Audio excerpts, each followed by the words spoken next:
आप सभी भाई बहनों का सर्व कल्याण वृक्ष की प्रश्नोत्तर ज्ञान कक्षा में एक बार फिर स्वागत है। आज की चर्चा में किसी भाई बंधु ने हमारा एक शब्द जो बहुत बार अक्सर बोला जाता है, विवेक शक्ति जगाओ, विवेकशील बनो, यानी कि विवेक से संबंधित स्थितियों से। क्योंकि वर्तमान समय में मनुष्य अपनी बुद्धि के विकास के लिए तो लगा रहता है। देखिए, बुद्धि के विकास करने के दृष्टिकोण से कोई आध्यात्मिक शास्त्र भी कोई मना नहीं करते, निंदा नहीं करते।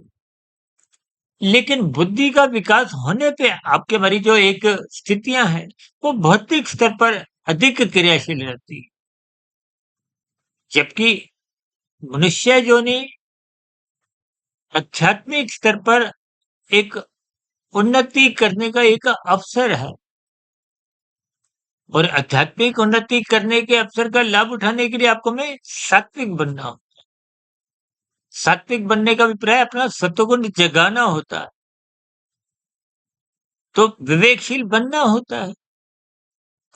देखिए, जब बुद्धि में विवेक शक्ति जगने लगती है, विवेक शक्ति जगने का अभिप्राय ही क्या है कि धर्म की स्थिति बहुत मजबूत होती है। धर्म का अभिप्राय आपके हमारे एक आचरण से है, स्वभाव से है, धारण करने की एक वृत्तियों से है, विचार से है।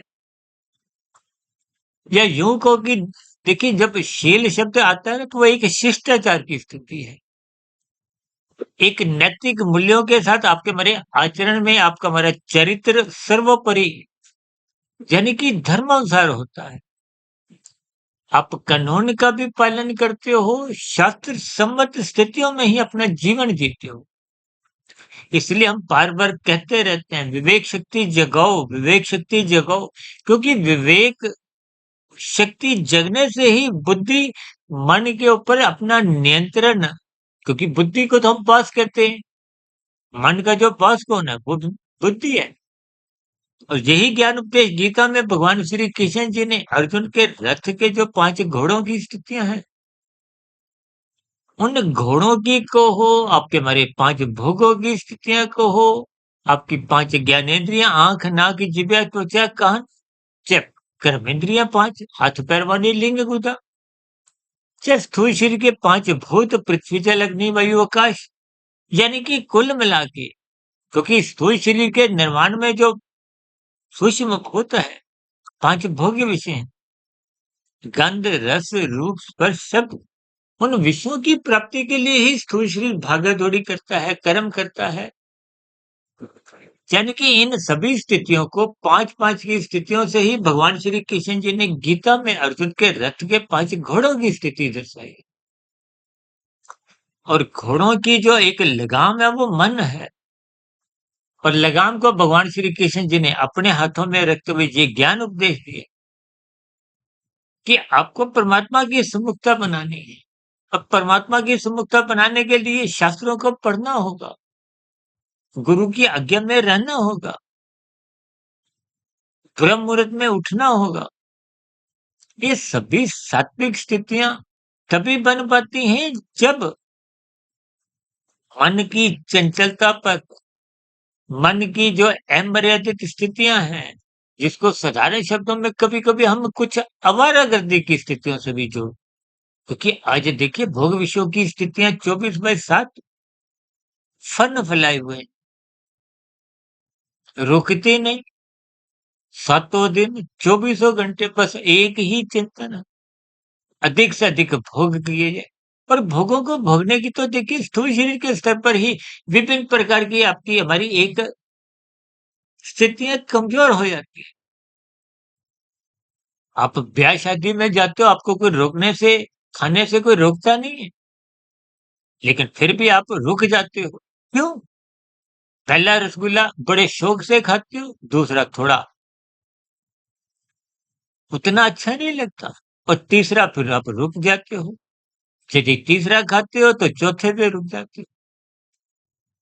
एक स्टाइल पे कुछ खाते हो, फिर दूसरे स्टाइल पे जाते हो। तो ये सभी स्थितियां 5 भोग्य विषय की है। लेकिन कहीं न कहीं संसारी भोगों की प्राप्ति के बाद आप और हम रुक जाते हैं। आजकल तो देखिए रेस्टोरेंट में भी, 5 स्टार होटलों में भी और ये विशेष रूप से बफेट सिस्टम, यानी कि आप एक निश्चित अमाउंट राशि देकर आप जितना मर्जी खाओ। अब उनका आकलन भी तो इसी बात पे आधारित है ना, कि आप इससे ज़्यादा खा ही नहीं सकते। देखिए यही सब स्थितियाँ आपके भरे संसार में, माया में, प्रकृति के 3 गुण तमोगुण, रजोगुण, सतोगुण, शास्त्र क्यों बार-बार कहते हैं तमोगुण की निंदा करो? या निंदा का अभिप्राय निषेधात्मक स्थितियों से। क्योंकि राजसी जो 5 भोग हैं, इनको अमर्यादित ढंग से जब आप भोगते हो तो आप तमोगुण में गिरते। यूँ भी देखिए जितने भी भोग विषय हैं वो तो तामसी हैं और कामनाएँ राजसी हैं। इन राजसी कामनाओं की पूर्ति के लिए आपको पदार्थों का भोग करना पड़ता है, सुख-सुविधा के साधनों को इस्तेमाल करना हो। देखिए ये सभी स्थितियाँ आपके हमारे व्यवहार में बनी रहती हैं और आज एक साधारण मनुष्य के जीवन में जो रोगग्रस्त स्थितियाँ स्थूल शरीर के स्तर पर दिखाई देती हैं, उसका कारण भी हमारे भोग विषय जो बिगड़ गए। देखिए अधिक खाना कहीं न कहीं नुकसानदेह पचता नहीं है। देखिए आज अस्पतालों की संख्या कितनी अधिक बढ़ गई। पहले तो आपके हमारे घरों के आस-पास देखिए कोई दवाई की केमिस्ट की दुकान एक आध होती थी।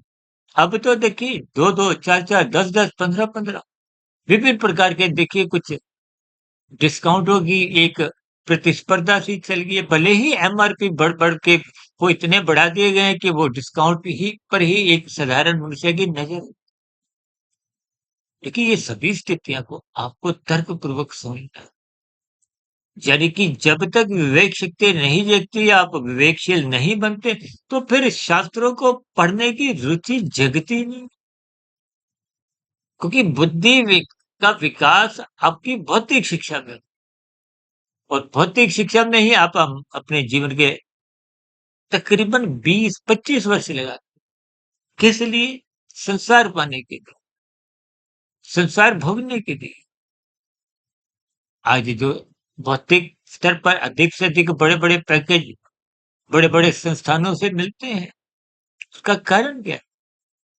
कि आप उस स्तर पर आप अपनी भौतिक शिक्षा ले जाते हो, अनुभव की स्थितियाँ होती हैं, लेकिन ये भोग विषय कहीं न कहीं आपकी हमारी कोई तृप्ति नहीं करते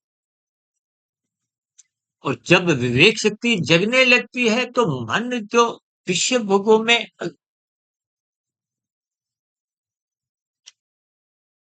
वीडियो को कुछ रोकना पड़ा, वही जल पीना था। देखिए, इन सभी स्थितियों को आपको तर्कपूर्वक सुने और बिना विवेक शक्ति जगाए, बिना विवेकशील बने,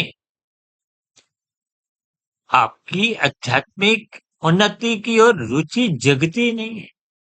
गुरु के प्रवचनों को सुनने की रुचि नहीं होती और ब्रह्म मुहूर्त में उठने का कोई आपका एक रुझान कहो, मानसिक स्तर पर देखिए जिनको रोग हो जाते हैं वो तो डॉक्टर के कहने पे ब्रह्म मुहूर्त में उठने लगते हैं, व्यायाम करते हैं, सैर को जाते हैं, लेकिन उनका लक्ष्य परमात्मा को पाने का नहीं होता। अपने स्थूल शरीर के स्तर पर रोगों की निवृत्ति के लिए कहो, भोगों की प्रवृत्ति के लिए वो बनी होती है।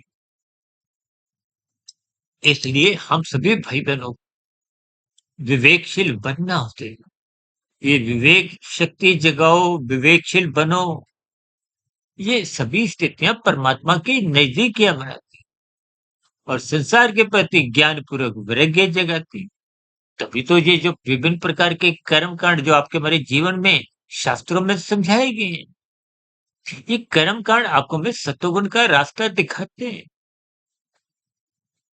देखिए कर्म कांड आज होते तो दिखाई दे रहे हैं, लेकिन लोभ से भय से इसके फलस्वरूप आप कर्म कांड करते हुए दिखाई देते हो। आपके हमारे व्यवहार में स्थितियाँ बदलती नहीं है, सात्विक बनती नहीं है। देखिए नवरात्रों की स्थितियाँ हर 6 महीने बाद आती है। आप सात्विक बनते हुए दिखाई देते हो। लेकिन जब समय कुछ सामान्य होता है, फिर आप राजसी बन जाते हो। देखिए, ये सभी स्थितियाँ कभी-कभी सुनने में अच्छी नहीं लगती, हमें कहने में भी अच्छी नहीं, लेकिन स्थितियों को ज्ञानपूर्वक समझना होता है। और बिना ज्ञान के देखिए विवेक शक्ति जगती नहीं है, आप और हम विवेकशील बनते नहीं हैं, और बिना विवेकशील बने साधना आरंभ नहीं होती। देखिए, परोपकार के कार्य सकाम भाव से होना अच्छी बात है, मनुष्य पाप कर्मों से बचता है। लेकिन वो सकाम भाव से जितने भी परोपकार के कार्य होते हैं, वो भी तो आपको में संसार से बांधते हैं। कि साधना करना एक विशेष स्थिति तभी बनती है जब आप विवेकशील बनते हो। विवेक शक्ति जगाते हो तो मन नियंत्रित रहता है। अवस्थाओं की पूर्ति के लिए ही मन को छूट मिलती है। भोग विषयों की स्थिति, ये 24/7 विषय भोगों की आसक्ति बनने का प्रश्न ही नहीं होता। इसलिए विवेकशील बनिए,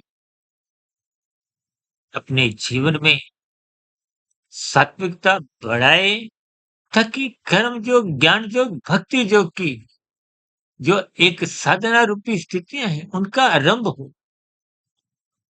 ताकि मिले हुए जीवन में हम जितनी साधना कर लेते हैं, वो तो सुरक्षित बनी रहती है। अक्सर हम बार-बार कहते हैं, इस जगत को नॉट आउट की स्थिति में छोड़ो, ताकि पुनः मनुष्य योनि की प्राप्ति हो। यदि हम आउट हो जाते हैं, आउट का मतलब ही है पुनः मनुष्य योनि की प्राप्ति ना हासिल होना, तो फिर नीचे की अधोगति की स्थिति। और वहां कब जाना पड़ता है, जब कर्म फल सिद्धांत के अनुसार आपका हमारा कर्मशय बिगड़ जाए। और बिगड़ता कब है? जब सत्वगुण कमजोर होता है, रजोगुण बिगड़ता है, तो वो तमोगुण में गिराता हुआ नीतिगत कार्य, कानून का उल्लंघन, शास्त्र पाप कर्म कितने करवाया जाता है, जो आपको हमारा कर्मशय ही बिगाड़ जाता है। देखिए, बिगड़ा हुआ कर्मशय ही क्रमशः नीचे की 80 लाख प्रकार की योनियों में जाने को बाध्य कर देता है, कर्मफल सिद्धांत के अंदर। इसीलिए बार-बार कहा जाता है, हम वीडियो में अक्सर बार-बार ये शब्द दोहराते हैं, अपनी विवेक शक्ति जगाओ। और विवेक शक्ति जगती है निरंतर श्रद्धापूर्वक सत्संग करके।